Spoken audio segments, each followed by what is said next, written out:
Baruch atah Adonai Eloheinu melech haolam. Asher kiddushanu b'mitzvotav v'tzivanu l'suk b'divrei Torah. Varivna Adonai Eloheinu et divrei Toratcha b'finu b'fi amcha beit Yisrael. V'niyeh nachnu v'tzeitzenu v'tzeitzei amcha beit Yisrael. Kulanu yodei shemecha v'lomdei Toratecha lishma. Baruch atah Adonai l'mei Torah l'emo Yisrael. Amen. Baruch atah Adonai Eloheinu melech haolam. Asher b'chabanu mikol amim v'natan lanu Torato. Baruch atah Adonai notein haTorah. Amen. Amen. Okay, we're going to get started. I'll tell you where we're holding at the moment. Just give me a sec. Okay. All right. So what we did do is we ended on the end of 10b2, and it says the Mishnah had stated, "I'm obligated in the payment of his damage." And the Gemara analyzes this statement. The Mishnah does not say I'm liable for his damage. Rather, it says, and it goes on to 10b3 now, I'm obligated in the payment of his damage. So I'm just going to repeat that whole sentence. The Mishnah does not say I'm liable for his damage. Rather, it states I'm obligated in the payment of his damage. So what we want to do is actually work out what this means. Okay?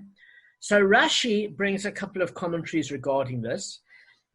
It says, for his damage would imply that the damager must replace the injured party's dead animal with a living one of its kind, or the monetary equivalent thereof, and would himself retain the carcass.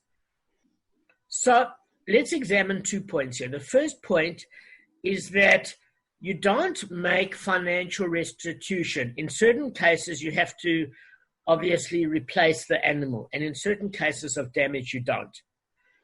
But where in a case where, for example, you're replacing it, let's take the case of a thief. If somebody stole an axe and then was beginning to chop a tree with it, and the axe broke, and a new axe would cost 100 rand, but he had the pieces together, and that broken axe would be 80 rand, and then he would basically give another 20 rand, not where the handle broke, but the shaft broke off from the handle. In that case, he would pay the difference to have it fixed ordinarily, where you would pay the extra 20 rand to have it fixed. But that's not allowed in terms of a thief, because a thief stole from you without your permission. That thief would keep the broken axe and have to pay you the 400 rand for a new axe. In a case, for example, where a damager is not totally liable. What do we mean not totally liable? It wasn't malicious, it wasn't robbery, it wasn't theft, etc. Life happens. It was an accident, there was damage, etc., etc. We try and be kind to both parties. Does that make sense? Because otherwise the damage is going to end up losing, having his clock cleaned, and he's going to have nothing left. So we already learned with regards to paying with the choicest of land. Whose burden is it to sell that land to convert it to cash? Guys? I would say the owner. Then the person damaged. The damaged party, guys, we learned this. We spent like two duff on it. Yeah. We learned that the choicest of land, we came to bring Rav Abaya and different cases with Rabbi Akiva and what it means, and Tishrei and Nisan, etc. But the bottom line is that the damaged party is given the choicest of land. And why is he given superior land? So that he can convert it quickly to cash. But the onus is on the damaged party to exert himself in the selling of that land. Why? Because the damager is already paying sometimes more than he has to, because he's paying more land in the Tishrei price than in the Nisan price for the same money equivalent. So he's also being inconvenienced in terms of the amount of money he pays. So both parties now are being fairly inconvenienced equally. Does that make sense?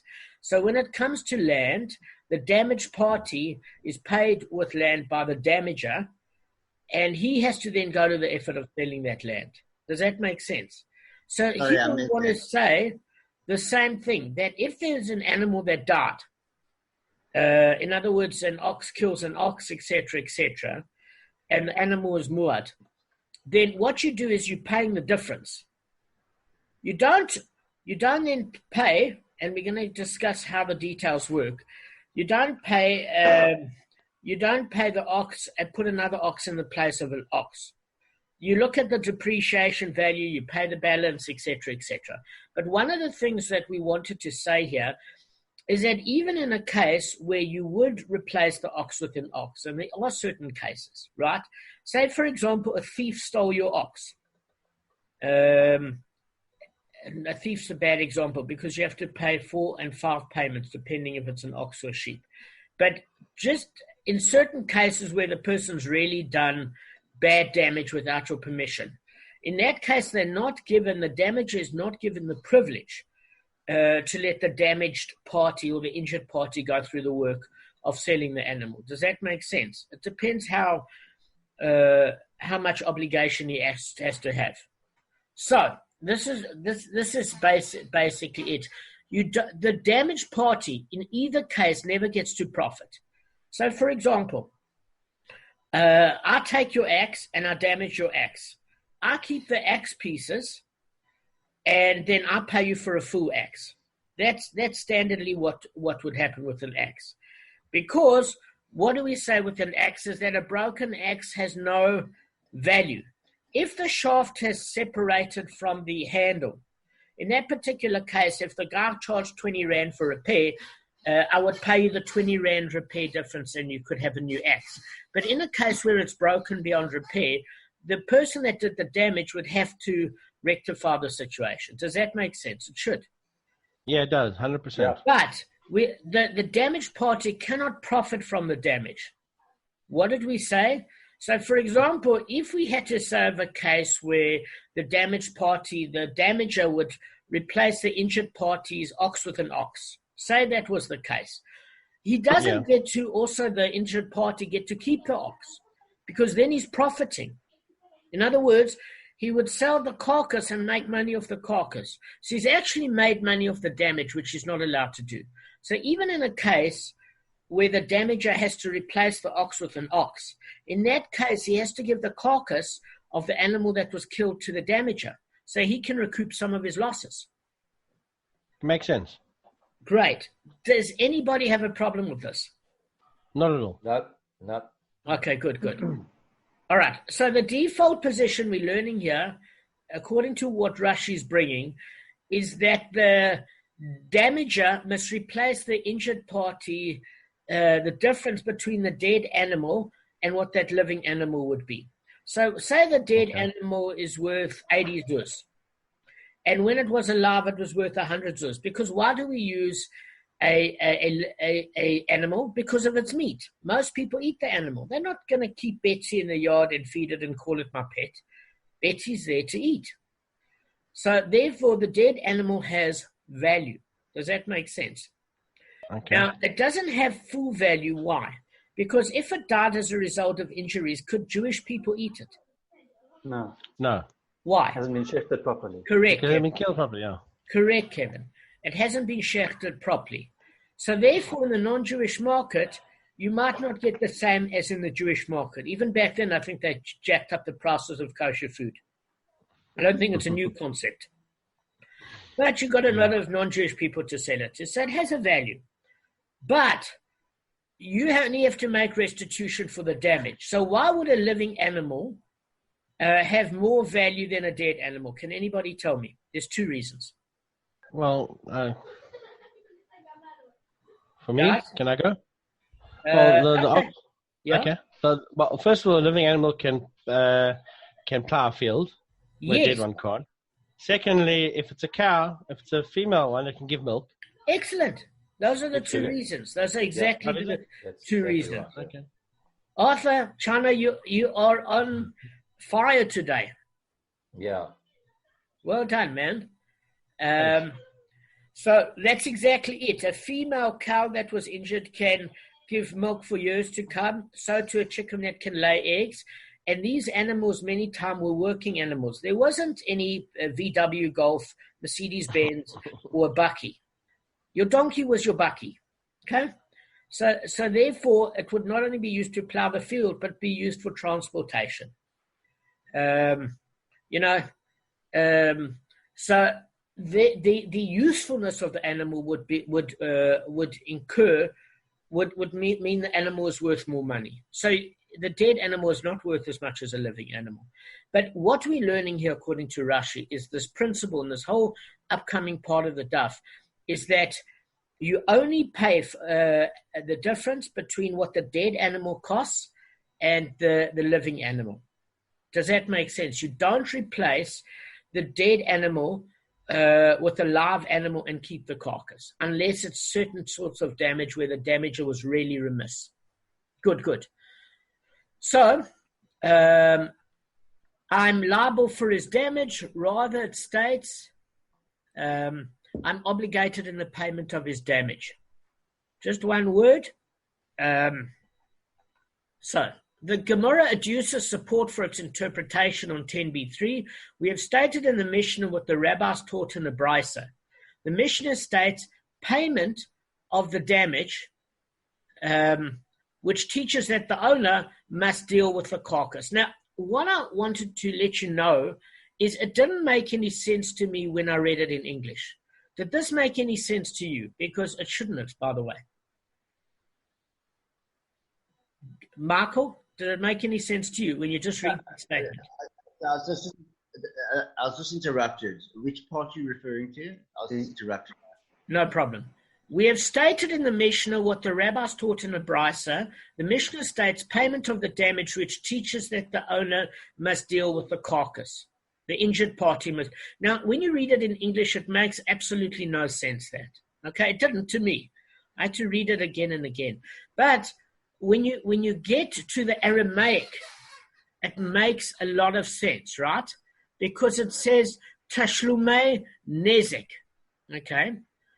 And when you read the other Aramaic part, because that basically means payment of the damage. But when you read Malamed, She Habalim, Metaflim, Ban Vela, it didn't make any sense to me. But then when I read the commentary, what does it mean? If you look at two words in Hebrew, if I say to you, Refuah Shalema, what does that mean, Kevin, exactly? I'll tell you how. Recovery. Pardon? Speedy recovery. No. Refuah is health, and Complete Shalema. recovery. Complete. Correct. Shalema, my friend Rabbi Dan Brody, his son's name Shleimela, which is the Yiddish affectionate term for completion. Shleimela, meaning a little, as in a young child. But the word shalom, peace. What does peace actually mean? One of Hashem's name. It means if you have peace, it means that issue has come to rest. It's completed. You've got full clarity. And the word hashlema, which means a completion. Tashlumei. The word tashlumei means payment. Okay? Yeah. So when you have a different sort of word, for example, where you have the word yeshalem. Yeshalem means he shall pay. For example, in Shemot chapter 21, verse 34, when it uses the term yeshalem, he shall pay. It's purely that you have to pay. There's no other word associated with it.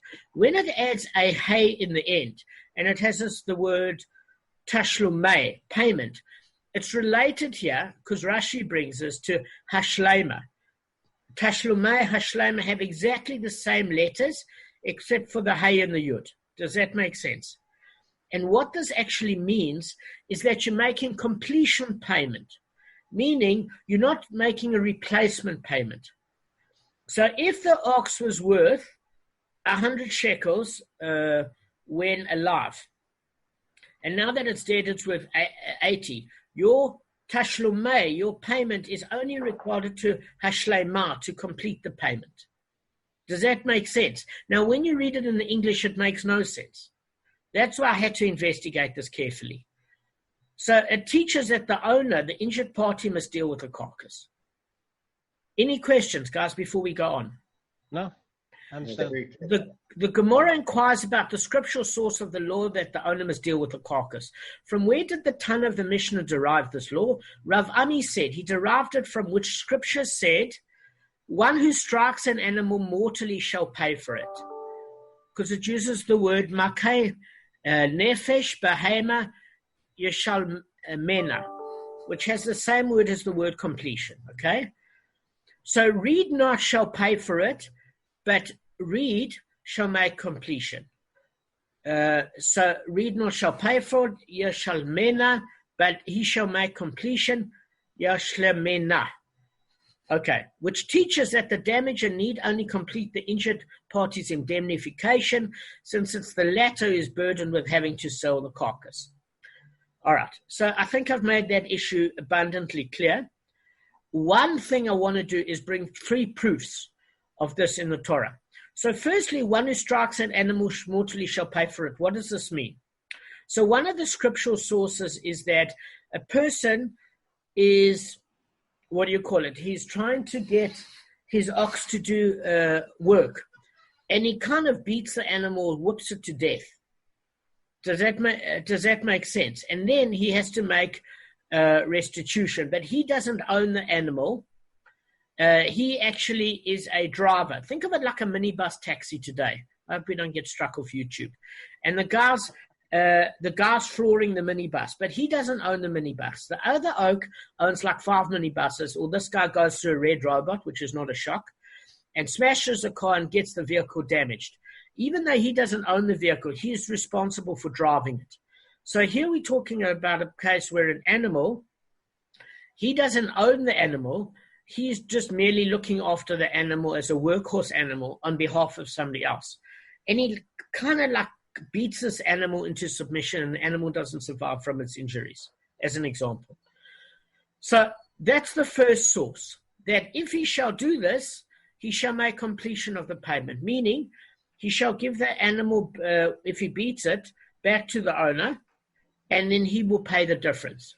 Now, Rav Kahana said that the owner is burdened with selling the carcass is derived from here. If it shall be torn to death, he shall produce a witness. For a torn animal, he does not pay. So this is the second case. So what is this case? When are you dealing with a custodian? Okay, the first case was when the animal was a workhorse and one of your employees beat your animal to death. Then he has to give you the carcass back and he has to pay the difference. The second case that Rav Kahana is talking about is if you hire a custodian to look after your sheep, and a wild wolf comes and tears one of the sheep to death.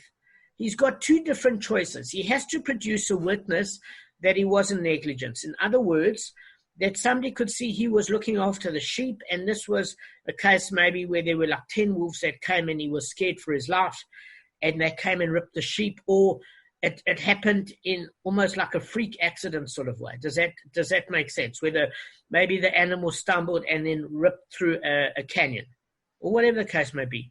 If he can't produce a witness, he has to pay for negligence. He has to produce a witness that is not negligent. So for a torn animal, he does not pay. So this is interpreted as he shall pay for all the damage up until the value of the torn animal's carcass. However, he does not pay for the torn animal itself. So this is the second proof that you only pay the difference. Rather, it's the owner's responsibility to sell the carcass in order to recoup that portion of his loss. So where do we get this from? So it comes from Bava Kamma 94b, and it quotes Exodus chapter 22, verse 12, where the custodian, he's a paid custodian, has to have a witness to say that he wasn't negligent. If he doesn't, he has to pay for the animal unless it was an avoidable mishap. But let's look at the word here. What does the word aid mean? Michael, what does it mean? Witness. Correct. What is the word ad mean, Arth? You know Hebrew. Say that again, James. What does the word ad mean? Ad. Ad. Kevin, no Gavin, does Until. anyone know? Until. Yes. Yes, Okay. Arthur, you need to go back to a pun. Kevin, I spot told you, I'm better in English than Hebrew. Your Hebrew is better than mine, though. Not really. Anyway, back on topic, yeah. Okay, so ad means until. So that's exactly it. So Gavin, this is the allusion to the second part, right? Remember in the first example, we learned that the word shalema and payment was to just complete the payment for the extra hey on the word. Does that make sense? Because the letters were the same. Gav, have I lost you? No, I'm listening. But you understand the first one? Yes, I understand it completely. So then the second one is saying we learn the same thing. The word ad means witness, and the word aid means witness, and the word ad means until, meaning you pay until that damage is being completed. Does that make sense? So the carcass goes back to the injured party of the custodian that didn't watch the animal, and you pay until the difference is being paid. So that was the second proof with the word aid and ad. Fine. So that's from Rav Kahana.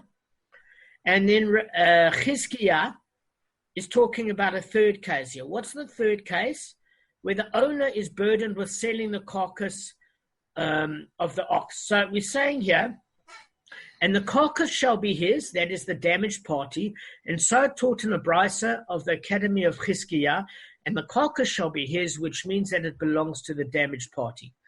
So guys, do you know what we're talking about here in your revision, or must I tell you the case? I think continue, just to... Yeah, just tell us the case. Yeah. All right. So this is a case where Muad ox, this is a case where an ox damages another ox. Okay? And it should have said, and an ox in the place of an ox. And then it added the word, and the carcass shall be his. So what it's coming to say is we don't quite understand. If I say my ox is killing your ox, right? And I say an ox in the place of the ox, what does this mean? We're talking about in Exodus. Yeah, exactly. So in Exodus chapter 21, verse 36, this speaks of when you have an ox and my ox, Kevin, gores your ox and kills it fatally. And it says, but if it was known that the ox was a habitual gorer, but its owner did not guard it, he shall surely pay an ox in the place of the ox, and the carcass shall be his. Now, if I just say, surely pay an ox in the place of the ox, exactly as Kevin said, you're replacing the ox. Why did it add the term, Chizkiah said, and the carcass shall be his? Why do you need that? It's a superfluous term. Shall be who's the damaged party or the damager? Yes, in other words, what I'm saying is let's just take the word and the carcass shall be his aside. Kevin, my ox kills your ox, right?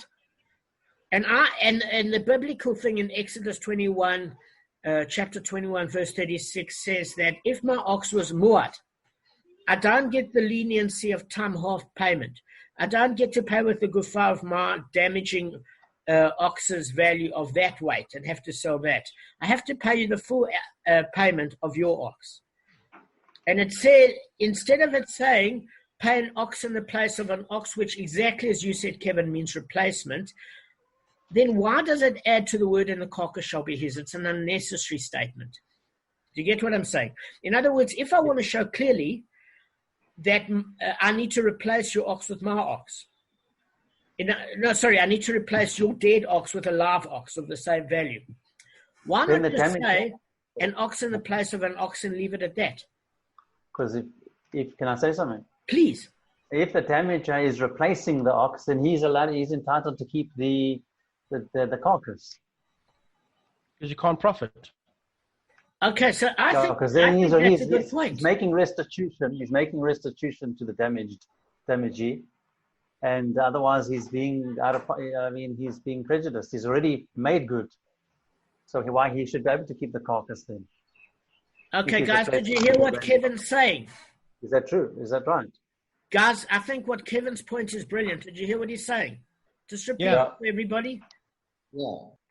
Because the damager has to replace the ox with a brand new one. Let's make it easy terms. Let's use the word brand new.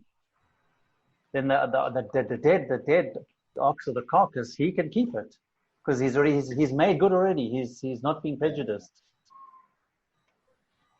If he has to give over the dead ox to the damaged party plus a new one, then he's he only has to make good what was damaged. So you're saying the person who damaged. Yeah, the damager can keep the carcass because he's already made good. He's already made full restitution. Yeah, otherwise you're overpaying him. Yeah, exactly. That's it. Exactly. Yeah.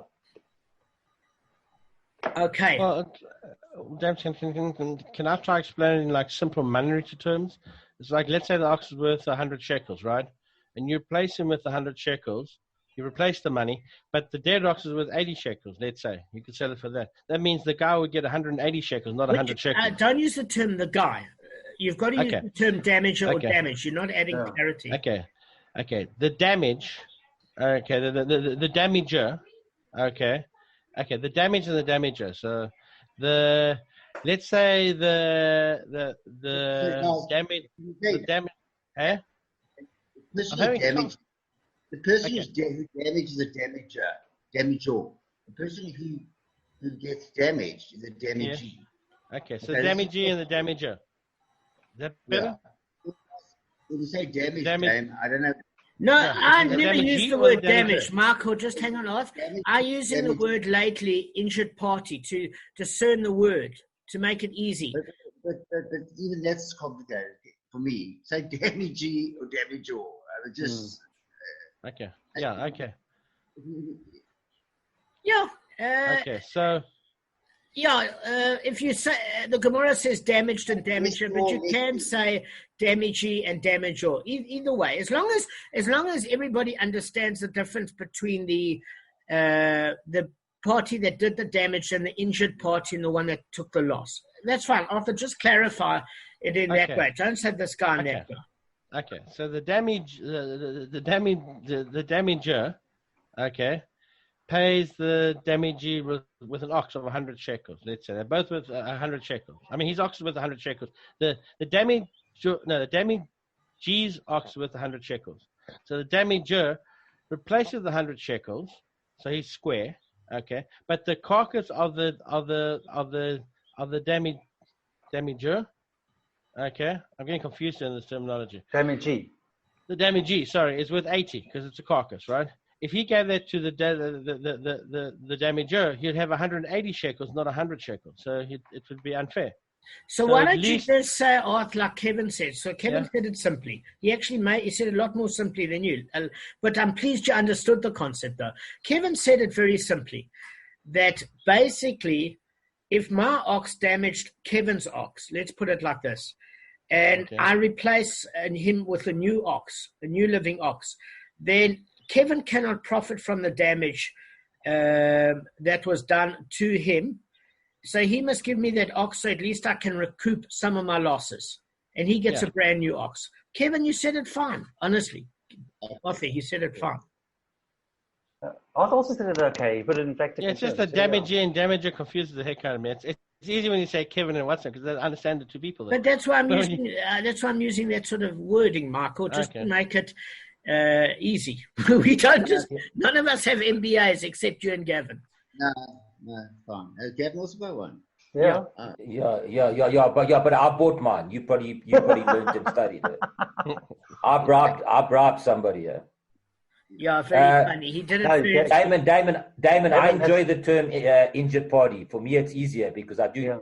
It's harder with the damage. You can't get confused. When you say damage or damager. If you say injured and damager, it's just two completely different words. Well, I use the term Kevin and Damon. Sorry, Marco, I know what you said, but for us, for me, it's easier. I'm not trying to be disrespectful to you, but it's just easier for me to hear damaged party and injured party. Okay, so Kevin's question is brilliant, and this is what Rav Chizkiah and the Amoraim were discussing. So, Kevin, this is how it comes out, is that your question is relevant, but the default obvious position is always that the injured party cannot make a profit out of this transaction at the expense of the damager. That's a fact. And you said it earlier. Yes, but I'm saying your question is a good one, but that obvious position is that the Torah is fair, and it wants to make restitution for the injured party. But so the damager is entitled to pay for the damage his property caused. However, the injured party cannot use it as a method to make a profit. Just like on an insurance claim, they have assessors that if somebody damaged your car, you can't use it as an opportunity to cover other scratches that you might have caused by driving like a schmuck. So, in other words, it will cover purely. Those are easy examples. Use those examples to explain things. Okay. Well, like metal, use it. The car was damaged, and the insurance company I'm saying you can't sell the damaged car for scrap and make a profit. Forget about the scrap. All I'm saying is this: the insurance company is happy to pay for the damage that another car hit your car with. But what it won't do, and it sends an assessor, is to cover for all the other damages by respraying your car. Because if you just hit your front, your front fender was damaged, and that's $8,000 worth of damage, it's not going to pay 30,000 rand to respray your whole car because you've got previous damage. You know what? The insurance company is only entitled to pay for that particular claim. And so too, in this particular case, the injured party is not allowed to make profit at the expense of the damager. The damager has to make restitution. This is clear.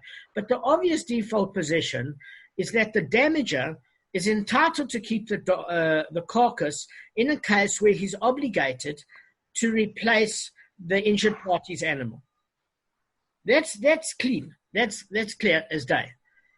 So it doesn't come to mean what you said it does. Do you get what I'm saying? Because that's the whole default position. So when it says an ox in the place of an ox, if it wrote that with regard to a moored ox, it means I'm damaging your ox. Your ox is dead. I've got to give you a live ox to the same value, but then I'm entitled to recoup the losses and take back your particular dead ox to recover maybe 80 out of the 100 shekels or whatever, because you're not entitled to, as Arthur quite rightly said, make the 100 shekels plus the 80 by selling your dead animal.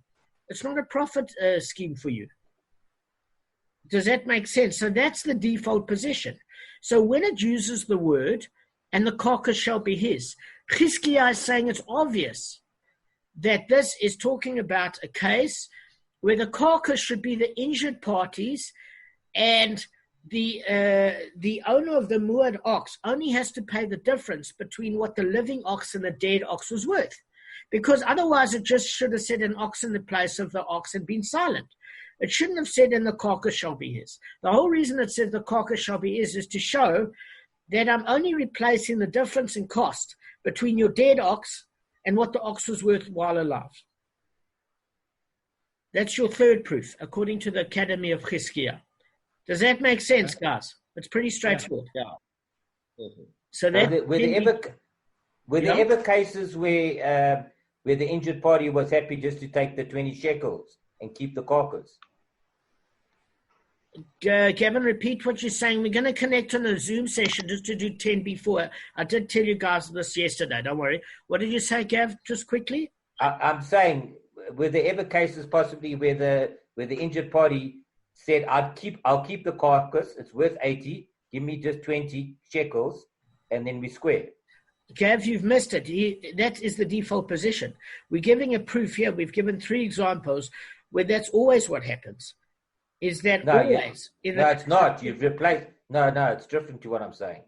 What we've been saying the whole time is that you have to replace the animal and you can keep the carcass. No, that's not at all what we've been saying. What we've been saying is if it had just said take an ox in the place of an ox, it would have implied that you're replacing the living ox with another living ox to the same value. The whole reason that Chizkiah, the Academy of Chizkiah said, and the carcass shall be his, is proving that you only pay the replacement difference, always. Okay, all right, okay. Fine. Always. Okay. And the case, hang on, let me just finish. Okay. Let me just finish the case before when we said ad, an aid, the witness, for the animal that was negligently watched. You pay the difference. The aid means, the ad means the word completion. You pay the difference.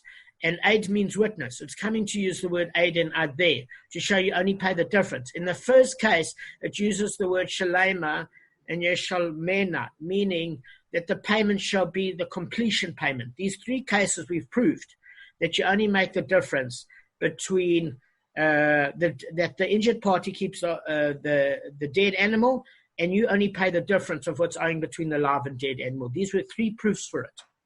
All right, sorry. I actually thought you replaced the animal. So I'm happy you asked it, because if you asked it, I now know how to clarify it. I'm happy. No, it's clear now. It's clear now, 100%. Yeah. Okay, we're going to go on 10-4. I'm going to do another Zoom session. Guys, you got it. All right, so Gavin, just to answer your question on 10-4, just very, very quickly. There were three proofs given as to the fact that you make completion of damage and not on the actual replacement of the living animal with a living animal. The first Gemara source in 10b3 is that one who strikes an animal mortally shall pay for it. It says the word yashalmena, which is the same as yishlemena, which means completion. So it's got the same Hebrew letters as the word pay to the word completion. So that's the first proof. So that's an animal that's a person that kills an animal. Does that make sense? That's the first Aramaic proof. Your second Aramaic proof is the word where a paid custodian is neglectful, negligent in watching the animal he was assigned to connect. So unless he can provide an aid, a witness to the fact that he wasn't negligent, he then pays what we call the ad, which, as Kevin quite rightly said, ad means until, meaning the damaged party or the injured party keeps the ox and he pays until the value of the living ox. That's your second proof. Then your third proof is the Academy of Chizkiah that said if it was just that you replace his living ox with another living ox, it would have said an ox in the place of an ox and been silent. It said that's what the merciful one would have written in his Torah. But it didn't say that. Hashem added the term, the carcass shall be his. And obviously we know it can't be the damager, because the damaged party, the injured party, cannot make profit of this. So the carcass shall be his is implying the damaged party, and therefore the damager only has to pay the financial difference between the living and dead ox, and it's the damaged party's inconvenience to sell the ox in all of these cases. These are the proofs. Okay? Yeah, no, spot on. Thank you. Sorry. I misunderstood, and I hadn't done Chazorah. I hadn't done prep work because of my back. I apologize. 10b4. It was my fault. Thank you. I'm clear now. Okay. All right. And the Gemara now justifies why you need all these three cases, because it says that why didn't one case suffice? In other words, you could deduce the rest from that. So why was it necessary? So listen to this logic. It's very clever. And it was necessary to state all three verses in the Torah, for if the merciful one had only written, one who strikes mortally an animal shall make payment, I would say that here the damager is treated leniently and relieved of the burden of selling the carcass. Why? Because it's not common for a human being to injure his fellow animal to the point of death. Why? Because generally you don't kick your own car in temper. Why? Because that car is getting you from A to B. You don't beat an animal to death to the degree that you have to pay for somebody else and replace their animal if you were the hired employee, because you would be fired. That's number one. If you damaged your employer property, you would be fired. So it's not in your interest to kill that other animal. If it's your own animal, why would you kill your animal that is worth more to you alive, being a workhorse, and then it dead? Because again, once it's dead, you sell the carcass to a non-Jew. So you're going to cause yourself financial injury, and therefore it's not common to injure your fellow animal, because it's not in your financial interest to do so in any way, whether you're an employee or the owner of the animal. Secondly, an animal is far bigger than a human being, and it's unlikely that a person, we're not talking about hurting a little dog or a cat here. These workhorse animals were big. They're very, very, very difficult to hurt. A human being is much lighter. I read a case of a Japanese zoo that this person was a black belt in karate. And the guy, I think he had a screw loose in his head. He went to a zoo to test out his karate skills against a gorilla. Anyway, they found him half dead and mangled. Why? Because he went there and gave this fellow gorilla who was minding his own business a kick and a slap and, whatever that would have rendered a normal person unconscious. The gorilla lifted him and was using him as a lappy. And they had this on camera. There was nothing left of this guy. He just kept banging, the gorilla kept banging this guy till he was lifted to pieces. So there's no question that an animal is far stronger. That's why Hashem gave a human being chokhmah, because on physiology alone, an animal can outrun you, outmaneuver you, out-exhaust you. So it's very unusual. So because it's an unusual form of damage, we would think it's in that case that the person was treated leniently because it's so unusual. Do you get the rationale?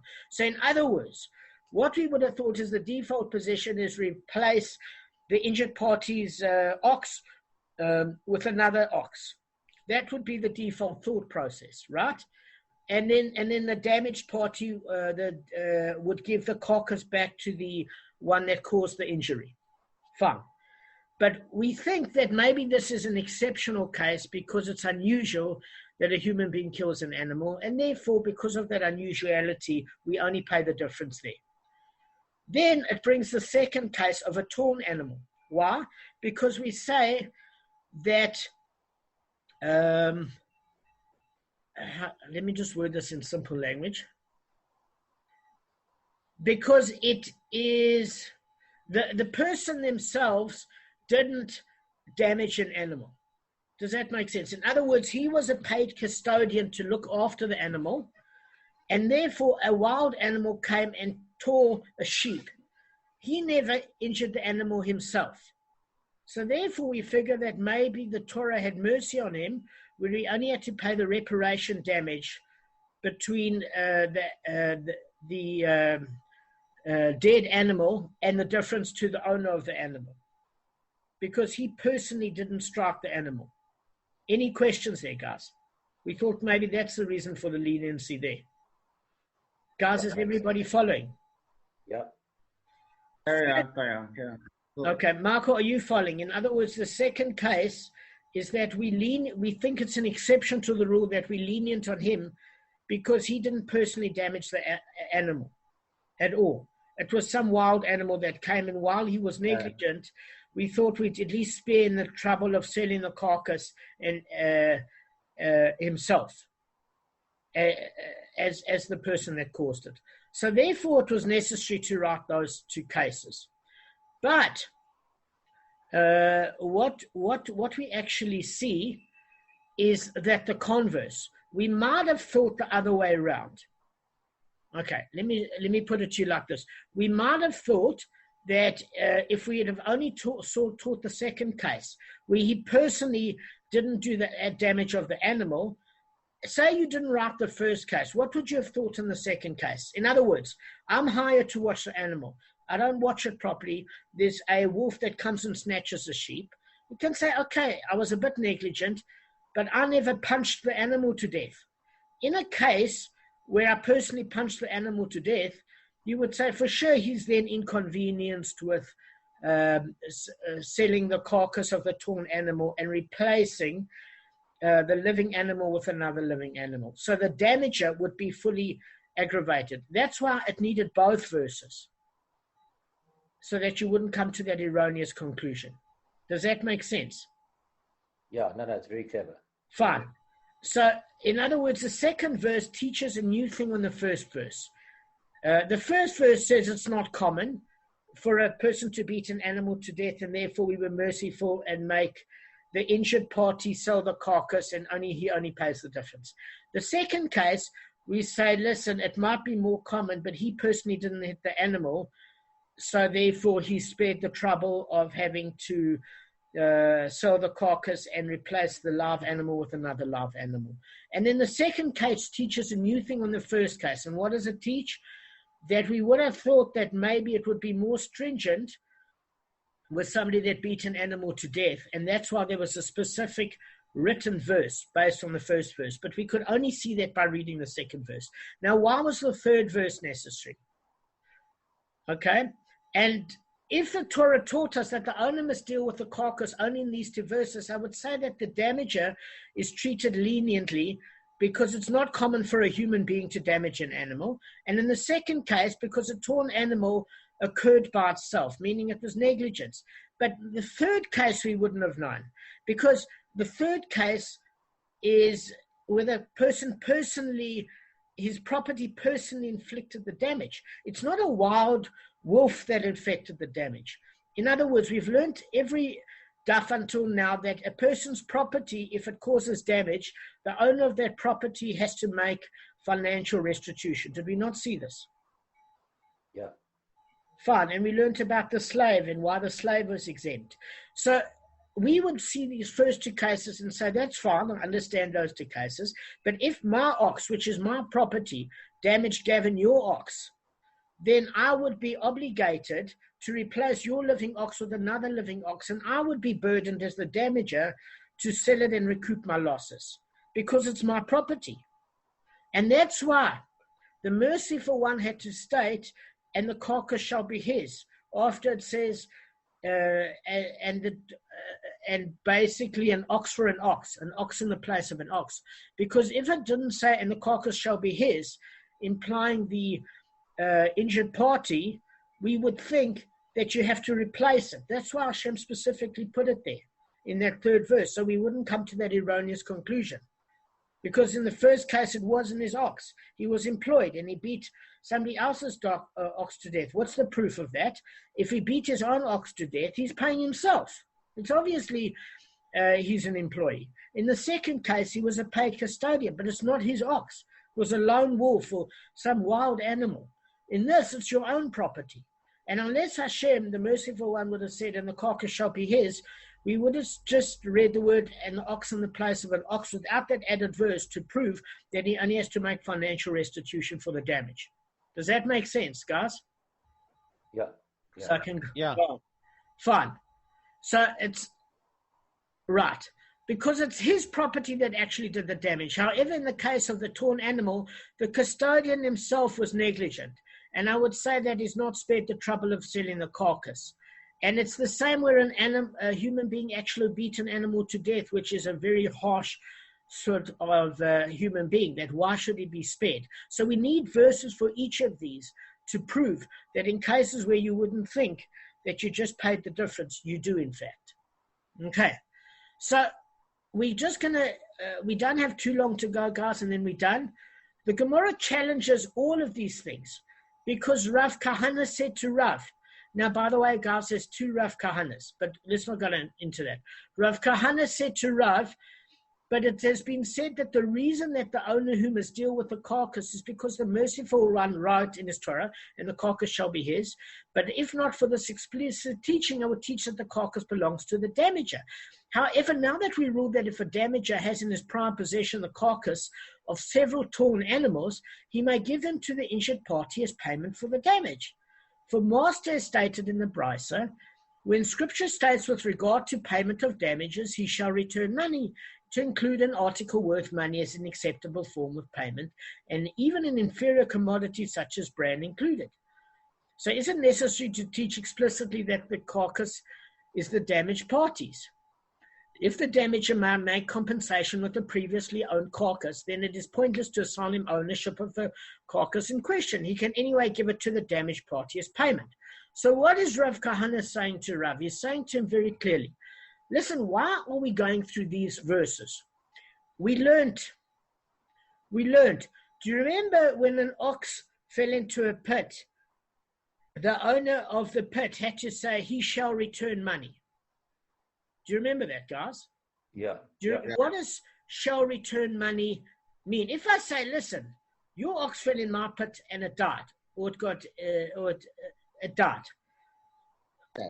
So I'll pay you money. What does he shall return money mean? It was when you have the option.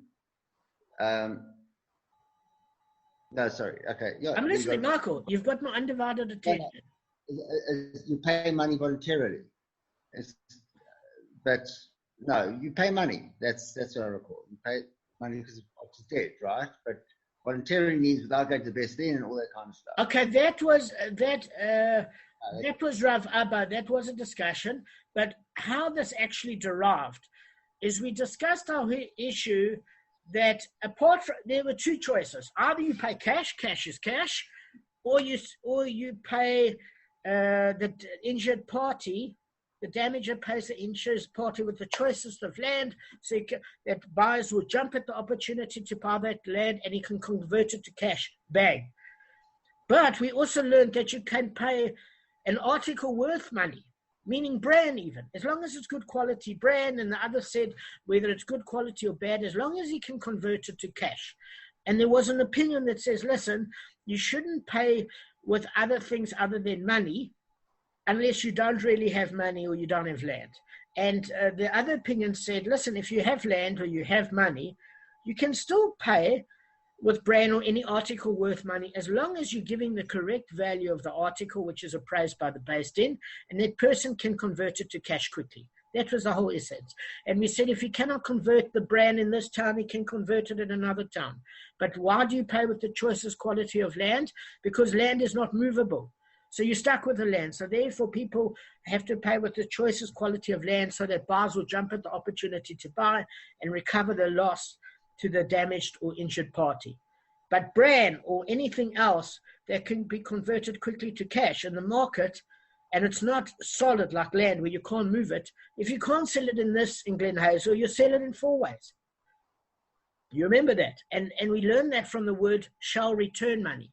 Otherwise it said he shall pay money. What's the word shall return mean? It means to include an article worth money as an acceptable form of payment. Do you remember that, Michael? No, I do that you mentioned it, yes. Fine. So what it's saying here is, Rav Kahana said to Rav, a brilliant question. What are you bringing me these 3 examples for?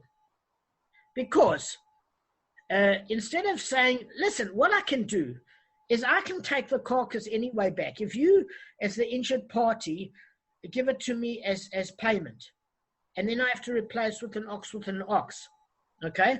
In other words, you're living ox with a living, and I take the carcass back because you can't make profit of this as the injured party. I'm entitled to, if I can pay you with bran, I can give you your carcass anyway and say, here's your carcass and here's the cash for the difference. Why go through these 3 things? It's a good question. I think it's a brilliant question, actually. What's the answer? Okay, firstly, I want to hear Arthur. Kevin, do you understand the question? Gavin, Malcolm, to each of you before we go on. Yeah, I understand. There's a lot of drilling in the background, so I'm on mute a lot. No, that's fine. Is it me drilling you, or is it the drilling? No, they're drilling upstairs. You can hear it. Listen. I'm teasing. So I'm on mute. All right, but do you, as long as you all understand, I think that question is brilliant. So then the Gemara has to revise its understanding of the 3 verses. So then the scriptural teaching that is the owner who must deal with the carcass is needed only to resolve the issue of the carcass's depreciation. So what are we talking about depreciation? Is we saying from the fact that you can play with bran or anything, if the injured party gives you the carcass and expects you to pay for an ox versus an ox, you give it back to him, say, here, I'm paying you in your own carcass back and I'm giving you the balance. Fine. So then the scripture teaching says, no, these 3 verses are actually talking about when it says the damage shall be his, it's coming to resolve the issue maybe of carcass depreciation, meaning that the carcass loses value at the point between when it dies and rigor mortis sets in. Meaning, if the animal starts to smell shocking, do you really think you're going to get top dollar for the meat? No. Not really. So, that depreciation we learn is now has to be absorbed by the injured, damaged party or damagee. Have I sold that? All 3 words. So he has to. It's not the damager that has to absorb the cost of depreciation. So let me explain to you, and we'll end off on this note. So, in the case of an injured animal, the animal has to wait a time to recover. This is mentioned in Bava Kamma 34a, in order for you to ascertain based in the full extent of the injuries. Why? Because A, the animal can heal, or B, the animal can get worse. I don't know if, guys, you ever did a gym session where the first day you're a little stiff and the third day you can hardly get out of bed. So sometimes injuries take a couple of days to get worse, and sometimes after a week or two they can actually start to heal themselves to get better. So you need a certain period of time to allow for the animal to have recuperation. That's deemed by the court, and then assess the animal's condition fairly. Because the animal might be temporarily injured, but be fully capable of getting back to work as a working animal, and therefore you've awarded damages where the animal is going to recover. So the full extent of the injuries have to be examined after a fair period of time to assess if the animal's gotten worse or better. That's a living animal, and that's the opinion of Tosfot in Bava Kamma Bava Kamma page Daf 34a. Fine. Rashi is saying something different. Rashi is saying that the cock, he's not saying something different, but he's talking about a dead animal. That scripture teaches that the carcass belongs to the damaged party from the moment of the animal's death, so that if the carcass decays and declines in value in the interval between killing and the trial, it's the damaged, injured party who must absorb the loss. Hence, the damager pays him only the difference between the animal's value while alive and the carcass's worth at exactly the time of death. So the damaged party must sell their carcass immediately. That's okay. So we're going to see what's the story here, because say, for example, the animal dies at the bottom of the pit. Who's going to recover the animal? Who has to pay for the recovery of the animal to drag it up the pit? What happens if the court date is the court's not assessed a delay? I agree with you. There's no delay. It's not like you have to wait for the animal to recover, but there, you might lose a little bit of time before your case is heard. Might take a few days. You know, the animal could go rotten in the meantime. What about the cost for refrigeration, etc., whatever, ice on the block, whatever. So these are issues that the damaged party must absorb. So it seems quite hectic, I agree, but we're going to see the full issue. So now we're just saying it's obvious that these issues are not talking about that the damager must replace the ox in terms of an ox, and he must go to the trouble of selling the carcass. We've already established that the injured party must go to the trouble of selling the carcass, because we even learned that with land. He has to sell land to recover his cash, and he can be paid in brand, so the damager can pay the injured party back his own dead ox and pay him the difference. So we're saying, listen, the damaged party, now that the damaged party receives the carcass, he's also paying for the depreciation. So the Beis Din must deal with this issue quickly and assess the case, so that there's not too much time for depreciation. Because how can the damager pay for the depreciation? He doesn't get to keep the dead animal.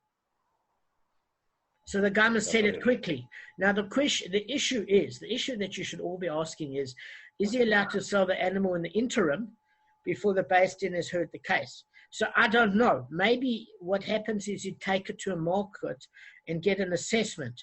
An assessment would be a written assessment, and he'd sell the animal, and that animal would have a witness it's the same animal that was damaged, and then could recover his losses relatively quickly and sell that animal for meat before it decayed, even if the case would be heard in a week by the Beis Din.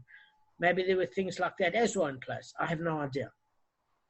All right, so the carcass's depreciation is also the subject of a dispute between the Tanaim, and we're going to deal with this. We are finished, guys, with today. I wish you a good Shabbos. Yeah? But going back to the torn animal. Yes. I didn't understand. The damager didn't say anything on what the damager is liable for. Or he was negligent. What? I missed that part. No problem. So again, he's a custodian and he's negligent. Okay. So so just repeat your question, Kevin. No problem. Just repeat about the animal that was torn. Okay. So the animal that was torn, he's a paid custodian. He's a shepherd. Let's call him the shepherd, and he's paid to look after sheep. And what happened is a wild animal, a wolf comes and snatches the sheep. Now, he has to produce a witness to show that he was looking after the sheep and maybe that it was a pack of wolves and he couldn't have intervened. Or he wasn't negligent, he was watching it and it was a freak case. Maybe the animal got torn by maybe not another animal, but it slipped off a ravine or something and it got his body mangled. So, in other words, what we're saying is he has to produce a witness that he wasn't negligent. If the court finds him negligent and he has no such witness, he has to make payment reparation. We learn from this, failure to have an aid, a witness, means that he has to pay ad until. And what do we mean until?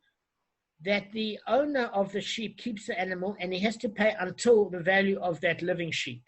In other words, the difference. Does that make sense? So the torn animals is one. Is one example. Is one of three. It dies, or is it still alive? No, it dies. It dies. Oh, okay. It gets killed. Okay, I thought you meant you, and then you. No. It dies. It always dies. Okay. It does. So we learn from the word aid. Unless he can produce an aid or witness, he has to pay ad until, meaning the owner of the farm keeps the dead sheep and he pays until the value of the living sheep, meaning the difference. You get what I'm saying? Okay. In other words, if he can't produce the witness that he wasn't negligent, he then has to pay. And we learn the word ad, that he pays until the difference between the dead and the living animal, meaning the balance of the money, and that the farm owner gets to keep the dead sheep. Okay. Clear, guys? Yeah, thank you. Have a good Shabbos. Thank you so much. All right.